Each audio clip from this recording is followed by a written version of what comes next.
Across the world, carved into the walls of ancient temples and ruins, are images that don't quite make sense. Creatures that don't match any known animal. Figures that appear almost human, but not quite.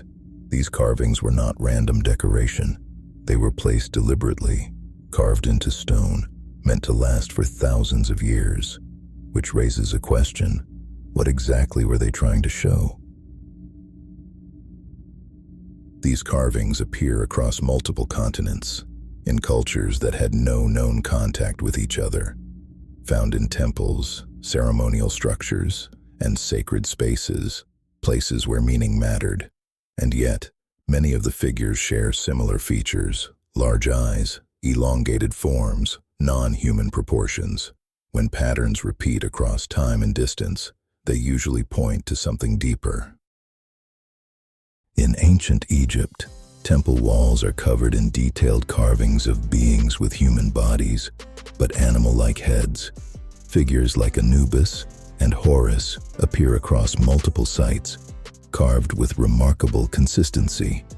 These carvings were not rough or abstract. They were precise, repeated, and preserved across generations.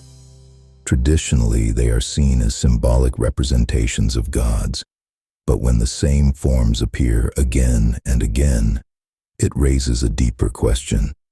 Were they purely symbolic or inspired by something more? In Mesoamerican cultures, similar patterns appear. Carvings show beings with exaggerated features, large eyes, elongated skulls, and proportions that don't match any known species. Some figures appear almost observational, as if they were carved from something seen rather than imagined. In medieval Europe, gargoyles and strange creatures were carved into cathedrals, positioned high above the ground, watching over the structures below. Their forms are distorted, unnatural, yet carved with deliberate detail. These were not hidden. They were meant to be seen. Different cultures, different time periods, no known contact, yet similar forms appear again and again. Humanoid, but altered. Familiar, but not entirely human. When patterns repeat like this, it forces us to consider a possibility that these images were not created in isolation. If these carvings existed in only one place, they could be dismissed as imagination. But they don't. They appear across the world, across time, which leaves us with a question. What were these creatures, and why were they carved into stone?